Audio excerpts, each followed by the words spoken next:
सतनाम। सतनाम साहिब बंदगी सभी भक्त आत्माओं को, सभी साधु संत समाज को।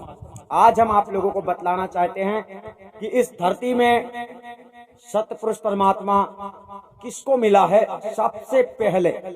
जी हाँ, इस सवाल का जो जवाब है उस बात को आपको गौर से समझना है। क्योंकि जब तक आप समझोगे नहीं तब तक आप मानोगे नहीं। सबसे पहले आपको यह समझना है कि परमात्मा सर्वव्यापी है। ये तो आप अच्छी तरह से जानते हैं, और नहीं जानते हैं तो आज जान लीजिए। सर्वव्यापी का मतलब होता है सब में समाया हुआ है। इसका मतलब है वो सब जगह पर मौजूद है। ऐसी कोई जगह नहीं है जहां पर परमात्मा का निवास ना हो। ठीक है, सर्वव्यापी का मतलब उसमें वो सब में समाया हुआ है। पेड़ पौधे और ऐसी कोई चीज ही नहीं है जिसमें परमात्मा नहीं समावेश है। ठीक है, अब यहाँ पर ये बात कब सिद्ध होती है? जब आप ऐसा समझ लेते हैं कि पूरे संसार में जब कुछ भी नहीं था, तब केवल वो था। वो मतलब सर्वव्यापी परमात्मा, अर्थात ना वो जन्म लेता था ना वो मरता था। वो जैसा का तैसा रहता था।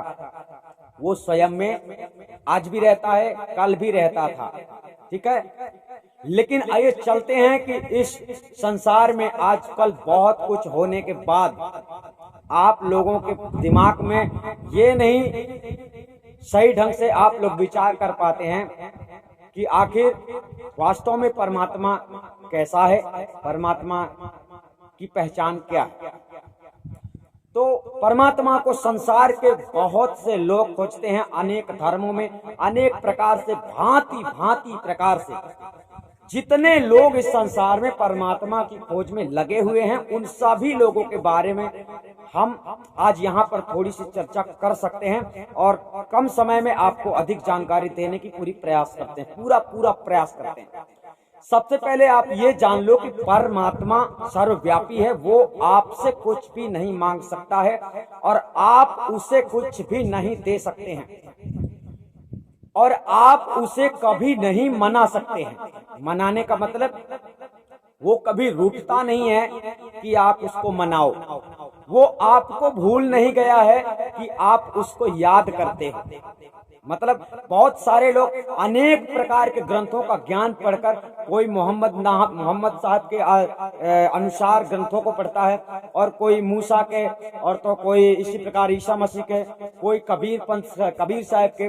अब संसार में देखो, ग्रंथ पढ़ने वालों को ये जानना है कि जो भूतकाल में था, तो भूतकाल में तो आपका पता ही नहीं था कि आप कहाँ थे, परंतु आज वर्तमान काल में जो है उससे निर्णय करो कि वास्तव में सत्य क्या है। आपको पहले ये समझ लेना, अगर कोई कहता है कि वो मस्जिद में मिलेगा परमात्मा, तो समझ लेना झूठ बोलता है। अगर कोई कहे कि मंदिर में मिलेगा, तो समझ लेना झूठ बोलता है। इसी प्रकार कोई कहे चर्च में मिलेगा, तो समझ लेना झूठ बोल रहा है। परमात्मा आपसे कुछ नहीं चाहता है। परमात्मा को पाने के लिए आपको कोई विशेष साधना नहीं करनी पड़ती है। विशेष साधना का मतलब यह है कि तुम्हें परेशानियां नहीं उठानी पड़ती। परेशानियों का मतलब यह है कि कोई ध्यान करता है ना, कोई मंत्र पढ़ता है ना, बहुत सारे लोग, कोई भंडारा करता है, कोई कुछ करता है, कोई कुछ करता है। बहुत सारी क्रियाएं संसार में, कोई यज्ञ करता है, कोई कुछ करता है। ऐसी बहुत सारी क्रियाएं संसार में कर रहे हैं लोग परमात्मा को पाने के लिए, परमात्मा को जानने के लिए, परमात्मा को पहचानने के लिए। लेकिन असल में जो चीज होता है, जो चीज आपको करना चाहिए, आप वही नहीं करते हैं, इसलिए परमात्मा को नहीं जान पाते हैं। तो सबसे पहले हम ये समझ लेते हैं कि इस धरती में सबसे पहले परमात्मा मिला किसको है। इसका जवाब आपको जब सबसे पहले आप समझ लेंगे, तब आपको अच्छी तरह से डाउट क्लियर हो जाएगा। सबसे पहले हम सर्वव्यापी महाचेतन सतपुरुष परमात्मा के बारे में चर्चा करेंगे कि सर्वव्यापी सतपुरुष महाचेतन सतपुरुष परमात्मा जो है, उसके शरीर में समझो, उसका जैसा भी शरीर है, अभी आपको नहीं बताया जा रहा है, परंतु उसके शरीर में सकल जगत विद्यमान है। यानी धरती, सूर्य, चंद्रमा, तारागण, एवं विश्वमंडल एवं जितने ग्रह नक्षत्र जो भी आपको संसार में दिख रहा है वो सब कुछ आपको ऐसा समझना है कि परमात्मा के शरीर में विद्यमान है। आपको ऐसा समझना है। यहाँ पर उदाहरण के लिए बताया जा रहा है, परंतु आपको ऐसा समझना है। ठीक है। अब यहाँ पर हम आपको इस बात से रूबरू कराना चाहते हैं कि जब परमात्मा सर्वव्यापी है और परमात्मा के शरीर में सब कुछ मौजूद है, मतलब सब कुछ परमात्मा के, जैसे कोई मान लीजिए हमने हाथ में घड़ी रख दी, इसी प्रकार से ये समझो कि सदगुरु के यानी पार ब्रह्म परमात्मा के एक उंगली में, ऐसा समझ लो कि एक उंगली में ये पृथ्वी रखी हुई है। अब इस पृथ्वी में वो आपसे मिलने आएगा, कैसे आएगा और किस प्रकार से आएगा, यही आपको समझना। यानी वो हिलता भी नहीं, वो अपनी जगह से कभी हिलता भी नहीं, चलता भी नहीं, वो कभी पांच तत्वों का देह धरता भी नहीं, ऐसा कुछ भी काम वो नहीं करता है जो आप लोग करते हैं, जैसा आप लोग विचार करते हैं। यानी परमात्मा को आज तक ना तो कोई परमात्मा से डायरेक्ट मिला है, डायरेक्ट मतलब हम जाके उससे डायरेक्ट मिल लें, ऐसा संभव नहीं है। इसी प्रकार से परमात्मा भी किसी से डायरेक्ट नहीं मिलता। अब यहाँ पर आपको हमने समझाया कि परमात्मा आपको डायरेक्ट नहीं मिलेगा। ठीक है। क्यों? क्योंकि वो जब चलता नहीं है, जब वो अपनी जगह से हिलता नहीं है, चलता नहीं है, परिवर्तनशील नहीं होता, आता जाता नहीं है, तो मतलब बहुत सरल है। यहाँ पर आपको समझ लेना चाहिए कि परमात्मा आपको कभी भी आकर नहीं मिलने वाला डायरेक्ट, और ना ही आप लोग डायरेक्ट परमात्मा से मिल सकते। यानी आप डायरेक्ट मिल ही नहीं सकते। इस संसार की कोई भी साधना कर लो, आप डायरेक्ट उससे नहीं मिल सकते। ये सीधी सी बात है। यानी आपको पहले जानना है कि परमात्मा हर जगह है। सबसे पहली बात आपको ये विचार करना है कि परमात्मा हर जगह है। जब आप ये विचार करते हैं तो तब आपके दिमाग में बैठ जाता है कि हम ध्यान करके जाते कहाँ हैं। नौटंकी करने वाले इस संसार में बहुत सारे पाखंडी गुरुआ लोग हैं, जिन लोगों ने भ्रमित करके रखा हुआ है। किसी ने बताया है कि परमात्मा 7 आसमान के ऊपर रहता है, किसी ने बता दिया है कि ध्यान करते रहो शब्द प्रकट हो जाएगा। यानी शब्द के जाल में फंसा दिया है, वाणियों के बगजाल में संसार को फंसा दिया। इसलिए लोग निर्णय नहीं कर पा रहे हैं कि परमात्मा किससे मिला। परमात्मा आज तक की लिस्ट में किसी को नहीं मिला है। परमात्मा से मिलने का केवल एक जरिया है, और परमात्मा 3 सेकंड में आपको परमात्मा का ज्ञान हो सकता है। यानी परमात्मा को आप पहचान सकते हो कि ये परमात्मा है। मात्र 3 सेकंड में परमात्मा को आप जान सकते हो। ये निश्चित सत्य वचन है। अब सबसे पहले हम ये जानते हैं कि परमात्मा को हम जानेंगे कैसे। तो किसी भी बात को जानने के लिए, किसी भी बात में मतलब उसका प्रैक्टिकल करने के लिए, आप लोगों को उसको जानने के लिए, समझने के लिए, उसकी क्रिया को समझने के लिए गुरु के पास जाया जाता है। कोई भी काम हम कैसे करें। अभी संसार में ऐसे अंधे लोग हैं, यानी अंधे गुरुआ लोग हैं, जो आप लोगों को आगे का आसरा देते हैं। यानी परमात्मा मिलेगा। परमात्मा को जब तुम जानते नहीं हो, आप हमको नहीं जानते हो। ठीक है। ये बहुत बड़ा मेला है, मायापुर का मेला लगा हुआ है। आप हमें नहीं जानते हो, आपने हमको कभी नहीं देखा, और आपको गुरु की तलाश है, और हम गुरु पद पे बैठे हुए हैं। आप कहीं भी भीड़ में हमको मिल जाओगे, आप हमको जानते ही नहीं हो। इसी प्रकार से हम आपके बगल में ही बैठे रहेंगे, लेकिन आप हमसे बात नहीं कर पाएंगे, आप हमको पहचान नहीं पाएंगे। इसलिए हम आपसे मिलके चले भी जाएंगे और आप हमको पहचान नहीं पाएंगे। बाद में आप जब कभी हमको चैनल में इस प्रकार देखेंगे, तब आपको पता चलेगा, अरे ये तो हमारे बगल में बैठे थे और यही तो संत देवराज हैं, तो हमें तो इन्हीं को गुरु बनाना। इस प्रकार से उदाहरण के तौर पे हम आपको समझा रहे हैं कि जब तुम किसी बात को जानते नहीं हो, किसी को जानते नहीं हो, तो भला उसको पहचानोगे कैसे। तो यहाँ पर यही बात आती है कि आप लोगों को लगातार संसार के पाखंडी गुरुआ लोगों ने परमात्मा के बारे में केवल अनेक प्रकार की मनगढ़ंत कथाएं समझा कर आप लोगों को एक आसरा दिया है कि आप लोग ऐसा कर्म करो तो परमात्मा मिलेगा। जबकि सच्चा सत्पुरुष परमात्मा का ज्ञान देने वाला इस संसार में गुरु है, और गुरु के सिवाय दूसरा कोई मार्ग नहीं है कि आप उससे मिल लो।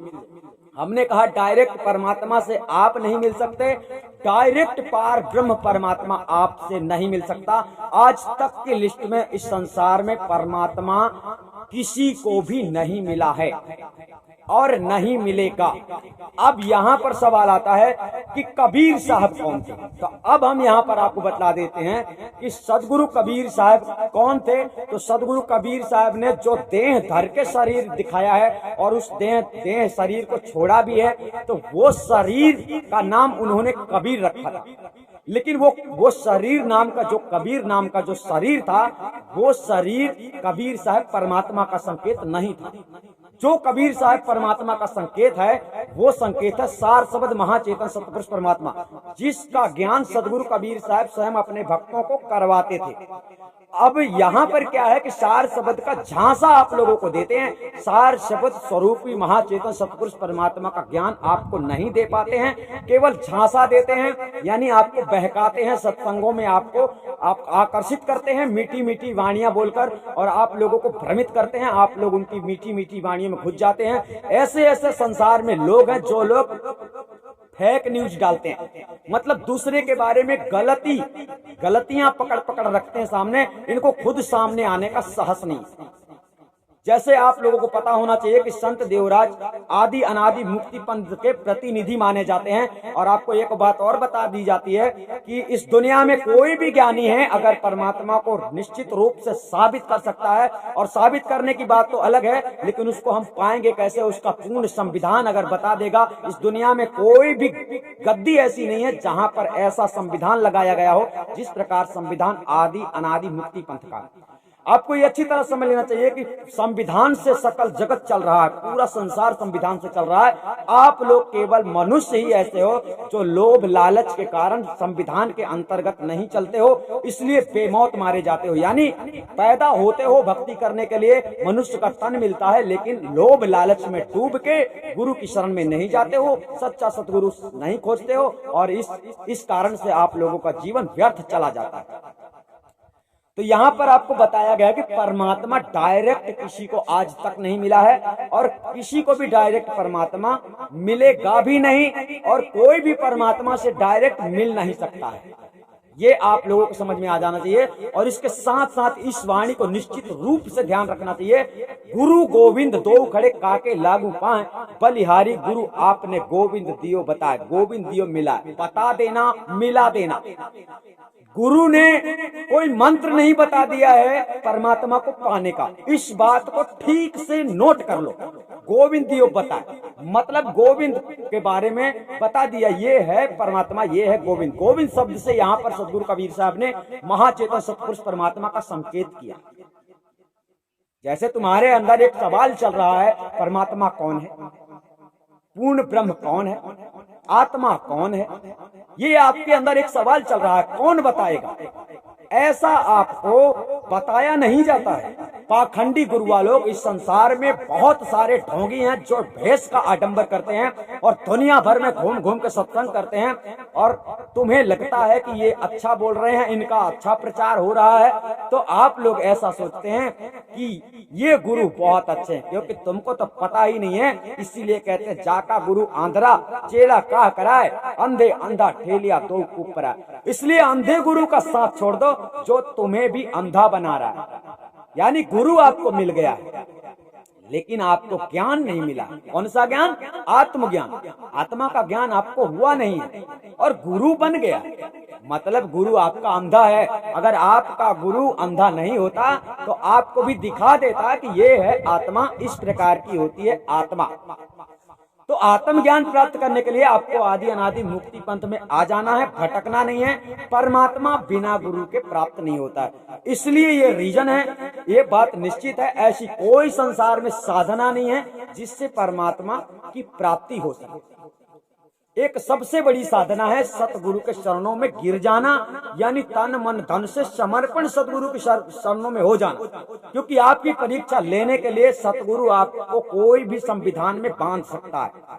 यानी आपके अंदर अगर किसी प्रकार की कमी है तो उस कमी को पूरा करने के लिए सतगुरु तुम्हें अलग संविधान दे सकता है। मतलब आपका सच्चा गुरु आपकी आदतों को सुधारने के लिए, आपको बनाने के लिए, आपको मोक्ष धाम तक पहुंचाने के लिए, उसके काबिल बनाने के लिए किसी भी हद तक आपकी परीक्षा ले सकता है।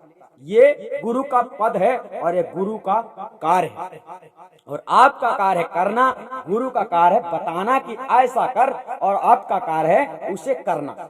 ठीक है ना। तो आपने समझा कि परमात्मा आज तक इस दुनिया में किसी को भी डायरेक्ट नहीं मिला है। हमने आपको यही बताया है कि परमात्मा जैसे हम खड़े हैं, अगर हमारे शरीर में यहाँ पर चींटी बैठ जाए, यहाँ पर चिड़िया बैठ जाए, और यहाँ पर हमारे मान लो कोई भी पक्षी बैठ जाए, और अगर हम चलेंगे कहीं भी हम जाएंगे तो निश्चित है कि वो चींटी भी हिलेगी, चिड़िया भी हिलेगा, वो पक्षी भी हिलेगा। इस प्रकार से अगर परमात्मा कहीं जाता है, परमात्मा सबसे पहले ये जानो कि अनेक तो है नहीं, परमात्मा तो एक है। अब जब परमात्मा एक है, जब उसके ही शरीर में सब कुछ विद्यमान है, तो वो परमात्मा कहाँ से कहाँ जाएगा, कैसे जाएगा? वो छोटा भी बनेगा तो सारे सब कुछ मिट जाएगा। ठीक है। यानी वो छोटा बड़ा नहीं होता है, जैसा का तैसा वो ज्यों का त्यों है, स्थायी रहता है, इसलिए वो कभी आना जाना करता ही नहीं है, वो जन्म लेता ही नहीं है, इसलिए वो मरता भी नहीं है। तो यहाँ पर आपको समझाया गया है कि परमात्मा डायरेक्ट आपको नहीं मिल सकता है, इसलिए कोई भी साधनाएं करना बंद कर दो, क्योंकि वो आपसे कुछ भी नहीं चाहता है। वो आपसे कुछ भी नहीं चाहता है, आप उससे बहुत कुछ चाहते हो, आप उसे पाना चाहते हो, इस भव सागर से छूटना चाहते हो, 84 से छूटकर उसकी प्राप्ति करना चाहते हो, मतलब आनंद विभोर में समा जाना चाहते हो। ये आपका काम है। तो उसने जिस प्रकार से संविधान बनाया है, उस संविधान में चलकर ही आपको उस मंजिल तक पहुंचने का अवसर प्राप्त हो सकता है, मनमानी तरीके से नहीं। गुरुद्रोही और मनमुखी नारी पुरुष विचार, गुरुद्रोही और मनमुखी मतलब गुरु। अब यह गुरु कौन है? कबीर पंथ का गुरु तो सर्वप्रथम गुरु कबीर ही है। तो जब सर्वप्रथम गुरु कबीर है, तो कबीर साहब के संदेश को आपको धारण करना होगा, सदगुरु कबीर साहब के बताए मार्ग में चलना होगा, तभी चल के आप अपने लक्ष्य को प्राप्त कर सकते हैं।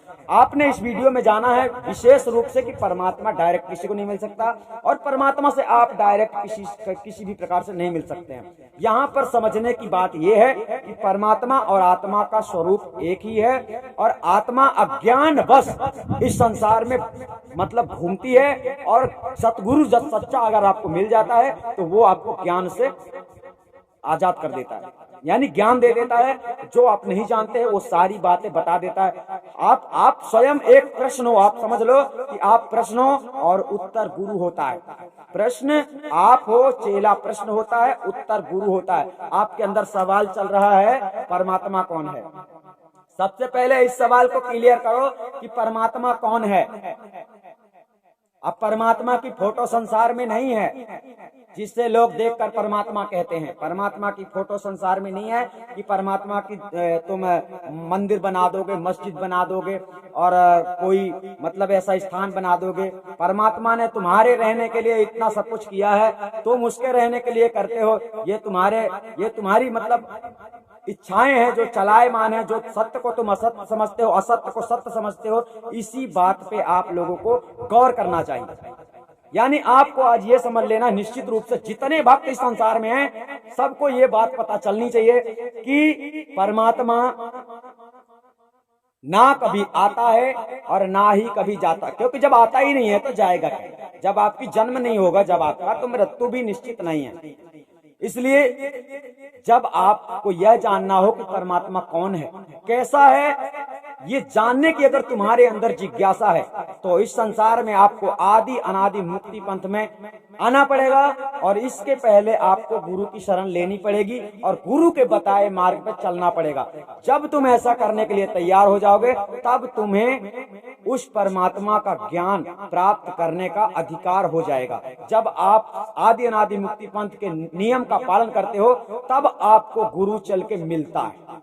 यानी जिस दिन गुरु आपसे मिलता है, हमने आपको क्या बतलाया कि गुरु और शिष्य के बीच ही ज्ञान की शिक्षा होती है, और ज्ञान की शिक्षा गुरु और शिष्य के बीच में ज्ञान की ही शिक्षा होती है। तो गुरु अपना धन, गुरु का ज्ञान जो होता है धन होता है, संतों का धन जो होता है ज्ञान होता है। और शिष्य का धन सब कुछ होता है। यानी शिष्य का धन तन मन धन ये सब कुछ धन ही है। ये अनमोल रतन पाया है जो शरीर, ये भी धन है। ये मन भी एक धन ही है। इसमें अच्छे विचार करो तो ये अच्छे काम करवाता है, बुरे विचार करो तो बुरे काम करवाता है। तो ये धन ही है। तो इसीलिए आप लोगों को यहाँ पर इस वीडियो के माध्यम से जानकारी मिली है कि परमात्मा किसी को ना मिला है डायरेक्ट, ना ही किसी को मिल सकता है। इसलिए उसके लिए किसी भी प्रकार की साधना का मतलब ये है कि ध्यान करना, फलाना ढिमका, ये सब नौटंकी बंद कर दो तो ज्यादा अच्छा है। सतगुरु की खोज करो। अगर दुनिया में कहीं भी सतगुरु आपको नहीं मिलता है तो आदि अनादि मुक्ति पंथ में मिल जाएगा। करना क्या है, जानना कैसे है, पहचानना कैसे है, क्यों ढूंढ रहे हो परमात्मा को, इन सारे चीजों का सवाल का जवाब आप लोगों को आदि अनादि मुक्ति पंथ से मिल जाएगा। यानी आप लोगों को दिए गए संपर्क नंबर पे फोन करके आपको जानकारी ले लेना। चाहे आप दुनिया का कोई भी शास्त्र पढ़ते हो, गीता पढ़ते हो, भागवत पढ़ते हो, जो भी पढ़ते हो आप, 4 वेद 6 शास्त्र, इस संसार के जितने ग्रंथ आप पढ़ते हो, उन ग्रंथों को पढ़ने के बाद में आज तक आपने क्या सीखा है, उसके बारे में आप लोग अगर कुछ कहना चाहते हैं और उसके बाद आप कुछ जानना चाहते हैं तो आपको इस नंबर पे कॉल करना है, जो नंबर स्क्रीन पे दिया जाता है। आपको ये बतलाया गया है, हमारा मतलब ये है कि आप लोग ऐसा काम ना करो जिससे जो मतलब बेकार चला जाए। आपका जीवन जिस लिए मिला है उसका उपयोग करो। आपका जीवन इस संसार में अपने कर्मों को सुधारने के लिए मिला है और परमात्मा की खोज करने के लिए मिला है। तो परमात्मा की खोज बिना गुरु संभव नहीं है। खोजी हो तुरते मिल जाओ, पहले खोजी बन जाओ। तो क्या खोजो? तुम खोजो सच्चा सतगुरु। तुम कितना भी पढ़ लिख लिए हो, अगर सतगुरु नहीं मिला है तो तुम्हारे जीवन की हानि ही होने वाली है। और तुम बिल्कुल भी नहीं पढ़े हो, लेकिन अगर सच्चा सतगुरु मिल गया है तो तुम्हारी हानि नहीं होगी, तुम बच जाओगे। क्यों? क्योंकि सच्चा सतगुरु तुम्हें हर हाल में सच्चा ज्ञान ही देगा। और झूठा पाखंडी गुरु, तुम कितना भी पढ़े लिखे होगे, उसको तुम गुरु बना लोगे तो वो तुम्हें भ्रमित कर देगा, यानी वो तुम्हें बगजाल में फंसा देगा। गुरु नॉर्मल नहीं होता है। एक शिष्य और गुरु में बहुत अंतर होता है। शिष्य को किसी भी प्रकार से गुरु घुमा सकता है, लेकिन ज्ञानी गुरु वही होता है जो सत्य रूपी लाठी मारता है। यानी सत्य का सड़ाका जो होता है वो बहुत चोट करता है। और सत्य स्वरूपी सड़ाका जो है, जिसे भी लगता है ना, यहाँ दुनिया में बहुत लोगों को पड़ चुकी है। क्योंकि आदि अनादि मुक्ति पंथ से सत्य स्वरूपी रूपी जो सड़ाका है ना, ये जब उठता है ना तो सबको लगता है।